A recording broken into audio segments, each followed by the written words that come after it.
This 9 Kings guide is all about how to beat King difficulty with the King of Nature. Now, it is imperative that you do this with a level 9 character so that you have all the perks unlocked. For the perks, you'll be using 3 Tenacious so that every time we die, we get a Procreate card per rank, which really adds up. 2 Hoarder cards, so we start with 2 extra cards. 2 into Politician for the Royal Decree re-rolling, and Persistent for more re-rolls. Now, Nature is one of the easiest things you can play in this game, especially on King difficulty. For the Trent, you want to put it in the back row so that it takes longer for the enemy army to touch it and you lose a life. So I'm going to throw it right up top here. Now, here's how I like to place my units. You want to place the boar either in this corner or this corner. And we want to put another unit alongside it, and we're going to be buffing the boar with forests, and we're going to be buffing the other unit with everything else we've got. So I'm going to put the boar in this corner, and then I'm going to back it up with a forest, just like this. And you could play this in mid if you want to, but it's just easier to play it like right here and just expand. There's really no rush. Now, this is an orchard. This is a throwaway unit. I'm just going to throw that there. And early game, your boars, or whatever unit you put down, is going to be able to easily pass the first few years. But we definitely want to level up boars, forests, and whatever other unit we get. Preferably elves, but if you get ballistas from the Stone King, or if you get wizards from the Spell King, those are even better. But elves are going to be your best in slot. Alright, so there are 2 decrees that we want to get, and not really much else. We want the one that gives double population, especially early on. And we also want the one that gives double HP, preferably later on, once our forests have buffed up our units. So I have to re-roll this. This is why we got re-rolls. And it looks like still none, so another re-roll. There is Populate. Whenever any unit is added to any plot, add 1 extra unit. This is the one that you want. There we go. And so whenever we lose a life, we're going to get a bunch of populates, and we can massively just boost our army into the crazy stratosphere. So how do boars work? So every 1 HP a boar has, it gives its rider 1% stats. That's 1% boost of every stat. So right now I have 3 elves, 27 HP, 20 damage, etc. Right? These boars have 31 health. So these boars, 3 of the boars will latch onto the elf, and they will become an elf rider, or a boar rider, you know, elf boat, whatever. And everything's going to be boosted by 31%, and this is just the beginning. So we're going to put a blacksmith there to buff the elves, and you'll watch them attach. See how these 3 elves are now riding a boar? That means they hit harder, they have more HP, and they will eventually shoot faster and crit more often once we buff our boars up. So clone is how we're going to level them up, but also another good one is procreate, and so on. So it's very, very easy to just spiral these units out of control. My boars are level 2. Leveling them to 3 will give them more HP, so I'm just going to go ahead and finish that up. There we go. So now the boars have 66 HP. So they are boosting 3 of these elves by 66%. That is wild, and it's going to scale even crazier. Also, don't worry about blessings. You don't need to play around blessings. Just ignore them for the most part. They're kind of inconvenient with the way they work anyway. Another important little tactic is the sooner you level your Trent up all the way to 3, the sooner these cards will stop appearing. So it's always a good idea just to level it up whenever you get some free time. So when it's time to wage war against another enemy king, the easiest to hardest is as follows. Progress being the easiest to take out, and the hardest being spells. Now, this only applies if your boars are latching onto a melee unit.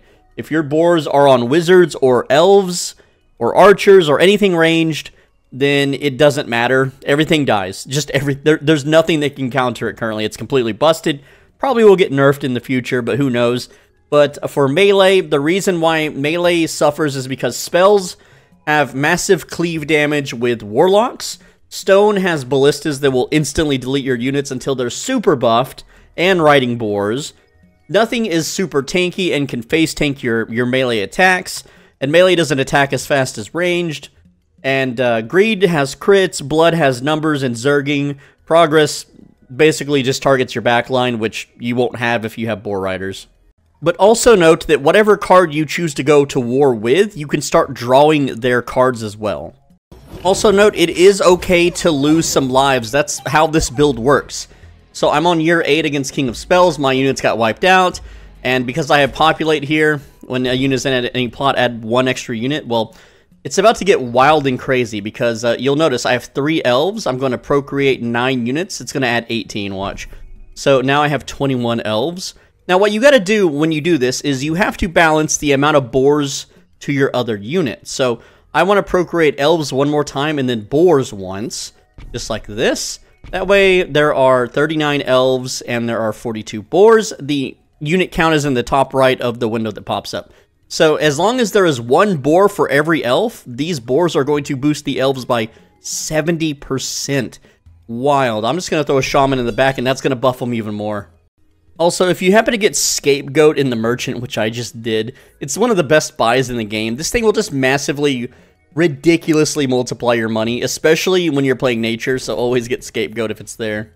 When expanding your territory, you want to do the nodes around your boars and around whatever unit is riding the boars. That way, these are for buff building, so more forests for the boars. Boars only need forests, nothing else. And then everything else would be attached to whatever is riding on the boars. Alright, so we mostly save our gold for rerolls. So let's see if we can get anything good here. And let's go ahead and... fertility is kind of like if you have a last kind of ditch option. Because you get 3 procreate cards. But it's way better to get populate. It's just so much better. Preferably you get 2 populates before you start dying and losing lives, but it is what it is. The random force thing never puts it around the boars, so don't ever pick that. It's really bad. Feast, though. Feast is amazing. It doubles HP. So early game, it's not the best. Right now, it's going to make our boars twice as good. So this is a 77% stat boost if I pick this right now. Also, it boosts everything else on our field. So yeah, 155. These boars are boosting the elves by 155%. Now I'm going to level my elves to 3. So yeah, that's a massive, massive boost. Just watch the fight. This is how the fight goes. Like, they're just going to die. And remember, your Trent is constantly healing your team too. It's just ridiculous. And then overinvest. If you ever get overinvest, you can try to save these until the end of the game. Or if you're starting to really lose, you can just dump these into your boars. So if I dump one into the boar, that's going to be like a 22-23% stat boost to the elves. And you only want to put these on the boars because it boosts HP. And when HP is get boosted, it boosts all stats. So again, putting this on the boar gives me more stats than putting this on the elf. Now for the 3rd decree, at this point in the game, populate, it's still good, but feast is better because feast will take 217 HP and make it 400 and, you know, like 36 or something like that. It's a crazy amount.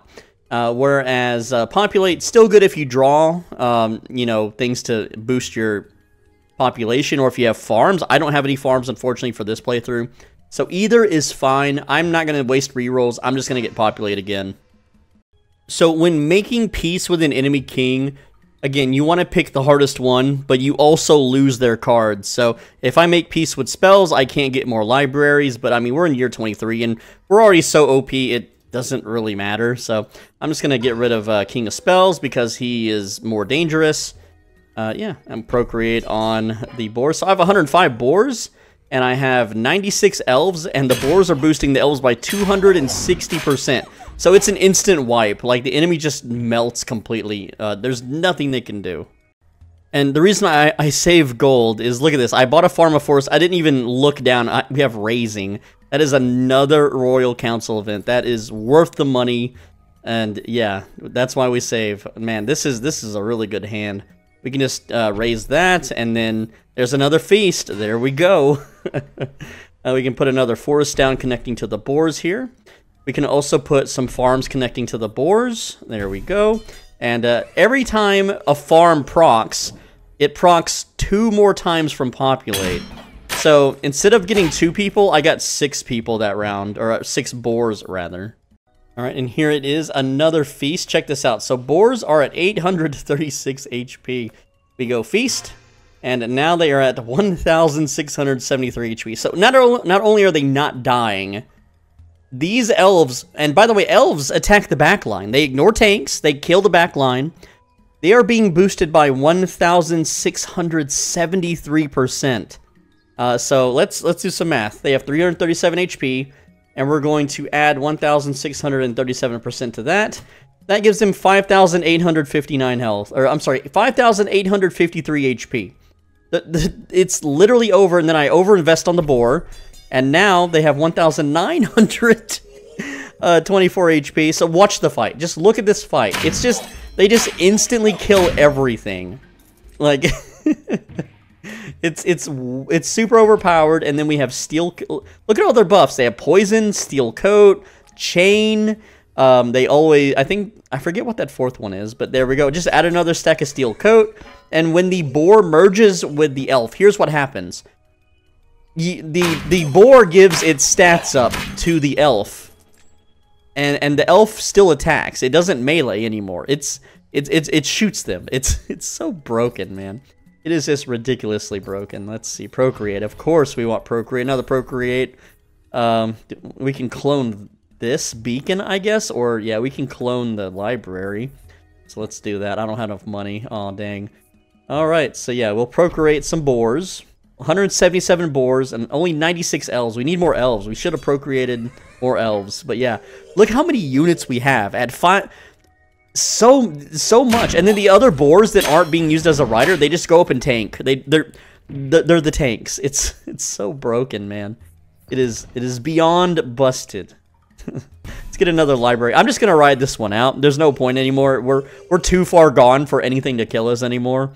You could probably ride this to like round 100 if you want, if you even care about that stuff. Look at how instantly they get deleted. It's so stupid. All right, so final assault time. We got to play all our cards. Here we go.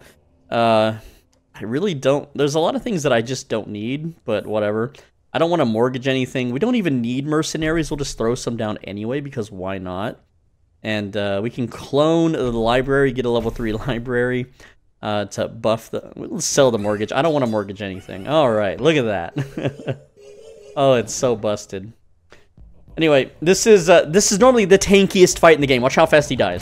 Look how fast... Look, his backline, he's dead. He lasted us... The tankiest fight in the game lasted a second, guys. And you may be thinking, oh, that was at King difficulty. Yes, it was. Look, King difficulty right here. It's that easy. Nature is... so easy to play. All you need is feast and populate. Boars and anything. It doesn't have to be elves. You can have wizards. You can have soldiers, thieves, it doesn't matter. It doesn't matter what you put here. Well, maybe not mercenaries because you can't... they're determined on how much money you have. Everything but mercenaries, really. The best one is ballistas from the King of Stone. There's actually an achievement for that if you get enough of those going. But anyway, that's all I got. Leave a comment, leave a like. Fun game, by the way. And click the screen on your right. And if you do, you won't stub your toe for 3 days straight.